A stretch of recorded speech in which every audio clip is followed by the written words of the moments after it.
जगह से छोड़ी गई इन्होंने मतलब कि मशहूर है कि ज़िंदगी जिन्होंने सारे च एक पढ़ाई नहीं वजह तो इबादत नहीं वजह तो रियाजत नहीं वजह तो एक छोटा सुराख है जिस चू इंतहाई खूबसूरत खुशबू जी हर वक्त आनी सी।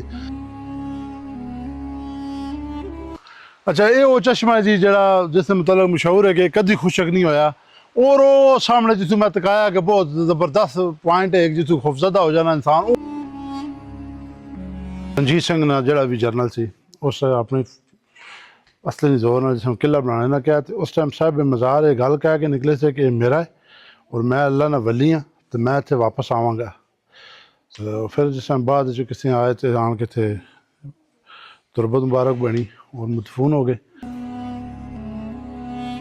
इस किले नहीं हूँ संगनी किले नहीं जी सब तो ज़्यादा शोहरत है वो इस साहिब मज़ार हज़रत साहिबजादा अब्दुल हकीम साहब हैं। ठीक है जी और यह खौफजदा करने वाला पॉइंट है जी अगर तुम देखो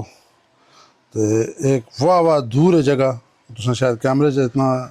फील ना होना पे लेकिन मैं कोई चीज़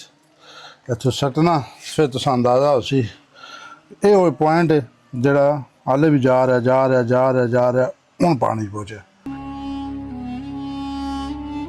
अस्सलाम वालेकुम मैं शहजाद भट्ट और मैं इस वक्त मौजूद हाँ गुजर खान तहसील और तहसील कलर सईदा नी बाउंड्री दे जी जगह है जिस जगह मौजूद है गुजर खान तहसील है और बिल्कुल नाल जरा सामने वो तहसील कलर सईदा है और बरस्ता कलर सईदा से आया। मैं मौजूद हाँ जी एक बहुत मशहूर और मरूफ